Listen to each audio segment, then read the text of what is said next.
Hey everybody, welcome to MT Guitar. Today I want to cover something that is very powerful. You have cage system. I have several videos on caged and it can get you going, but what's tricky about caged is that it relies on all 6 strings.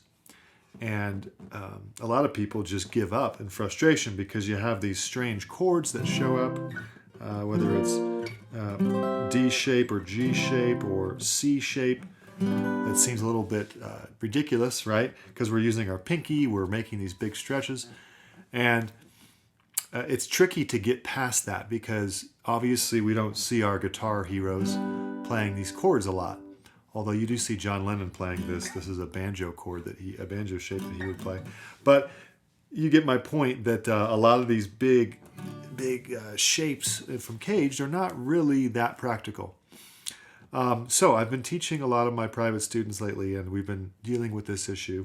And it's been coming up lately, the idea of limiting the strings that we play in a shape. And really zoning in on maybe 3 strings, maybe 4, instead of all 6. And letting the bass notes go. Just let them go. They are a good starter to get you going on a shape because you know where the bass is, you know where the root is on the bass, which is always a good idea. But do we need to use our fingers to play it? Usually not, especially in a lead situation. Let's just jump on in. I think you'll see what I'm saying as we go. By the way, there'll be a tab for this on the Patreon. Let's try this out, and we'll start with our trusty key of C. Why? Because, well, C is a nice key to start with because there's no sharps or flats. That's really why. You can take this around any key though. So let's say I'm in a C, and this is a great chord. Within this chord shape, which is a C shape, I have major scales, which are great to know. I also have pentatonic. But see, what I'm doing is I'm starting on the bass every time. For the chord, I'm starting on it for the scale, and we don't see that being that useful sometimes. So what if I just get rid of the 3rd finger? Play the first 4 strings. Already I have some more options now with the 3rd finger. But let's take it a step further. Let's get rid of the middle finger and just play the first 3 strings of a C major chord. Open 1, O. Now that's a 2nd inversion C major triad. And the beauty of this is that I have all my fingers now ready to go for anything. So within these first 3 strings, which is G, C, E, that's a complete C major triad. It's 5, 1, 3. Here's my root. Instead of my root being here, it's here only. It used to be here and here, now it's just 2nd string. Now I can play a major pentatonic scale in only these 3 strings. Okay? That'd be going up from the root, here'd be going down, and then back. Alright, major pentatonic, I have 1, 2, 3, 5, 3, 2, 1, 6, 5, 6, 1. And that's a little easier to memorize than the entire 6 strings. Now, big deal, right? Major pentatonic. It is a big deal, by the way, but what else is there in this shape? Well, you can play chords with any of those notes. Play the 5 on the 1st string. A little bit easier than using your pinky in the whole shape. You can play sort of an add 2 thing here.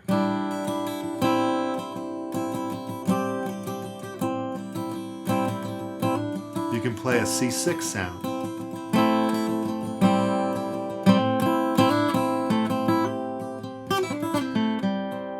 Okay, if I want to add the 4th string,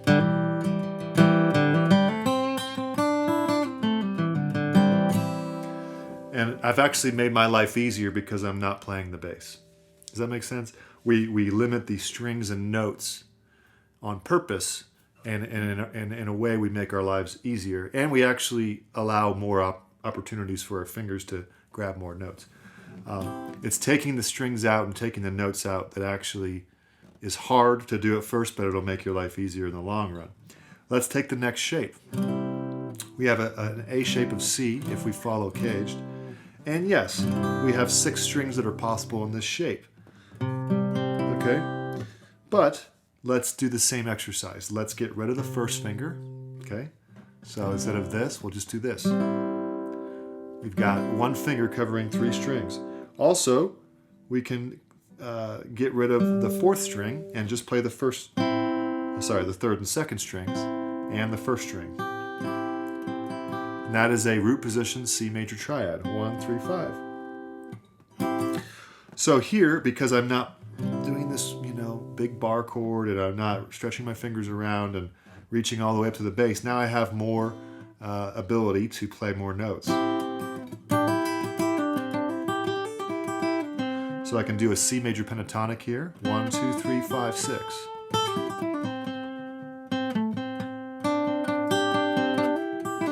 I can do hammer-ons and pull-offs from that 2nd degree to the 3rd, 5th to the 6th. So if somebody's playing, say you're jamming along to a C major backing track. I don't have my looper on me, but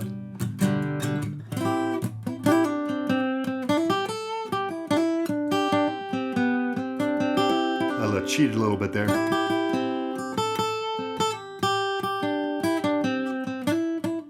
I just did C major pentatonic, except for one time I went to that 3rd of the 5 chord. But anyway, I basically kept to that. 1, 3, 5 would be the chord tones of these 3 strings, or the major pentatonic, 1, 2, 3, 5, 6. Okay? Let's go to the G shape. Again, this is slightly ridiculous. I always almost apologize to my students when I'm teaching them caged, because I make them do these shapes that really you're just not going to play that often. You wouldn't play a barred G chord, but you can harvest the strings of a G shape, any strings. But I like to start with the first 3 and maybe the next 3 as well, because we'll probably use those more in a lead setting, where we'll use the 1st, 2nd, and 3rd strings more often than, say, the 6th, 5th, and 4th. So we're getting rid of the bass, so we can get rid of this pinky, get rid of this 3rd finger, and now we have a nice barred shape of the G shape. All right, 5, 5, 5. If I do the first 3 strings, I would have 5, 5, 8. All right, so what's nice about this shape is we can do a major pentatonic from our root here. Here's our C root, 1 octave without moving a finger, without moving position. So we'll go 1, 2, 3, 5, 6, 8, or 1. All right, and the nice thing about this is not yet a triad, it's 1, 3, 1, but we have the 5 right here on the same string as the 3rd. So we have a lot of ground that we cover because of the tuning between the 3rd and 2nd string. It's a major 3rd, allowing us to sort of crunch in the notes a little bit. It's really easy to play a whole arpeggio there. The whole pentatonic scale, 1, 2, 3, 5, 6, 8. All right. So I have my fingers available to play some rhythm and some fills. Let's go to the 2nd, 3rd, and 4th strings. 5, 5, 5.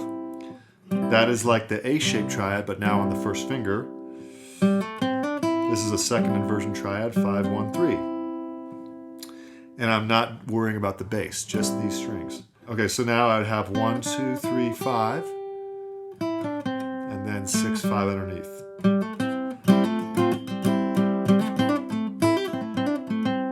See how you can just combine lead and rhythm by sort of limiting the amount of strings you play. By playing less strings, you create an easier task for your fingers, and you provide yourself with more opportunities. All right, this continues throughout caged. Let's do one more. Here's the E shape of C, okay? But if we just forget about the bass, we get the first finger a break, and we stop it from barring. Now, that would be the first 5 strings. Let's get rid of this 5th string. Now it's just these 4 strings. Already we've freed our pinky up. Now I get rid of my 3rd finger, and I just have the first 3 strings of an E shape. 9, 8, 8. And I have 3, 5, 1, so that's a 1st inversion triad. But I have the pentatonic scale, 1, 2, 1, 6, 5, 3. So there's a jam track going on.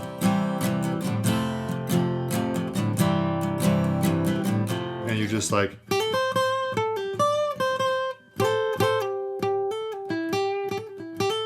playing a little bit of C major pentatonic, you know, to get you going. And we haven't even talked about how to play over the other chords, because this is just getting you going with simple 3-string patterns in one key, one scale. In this case, C major pentatonic with only 3 strings. And chords can be easily manipulated because you have fingers free. If you want to go to the 4-chord route, by the way, here's your 3rd. You just go up a half step, but that's a different lesson.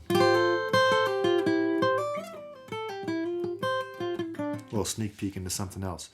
So hopefully this makes sense. This is meant to be a way of making your life a little bit easier when you're trying to learn the fretboard, because giving you a bunch of 6-string shapes everywhere and saying have fun doesn't really work all the time. And what you need to do is you need to slice it up and say, here are these 3 strings. Start maybe the top strings. Get yourself away from relying on the bass.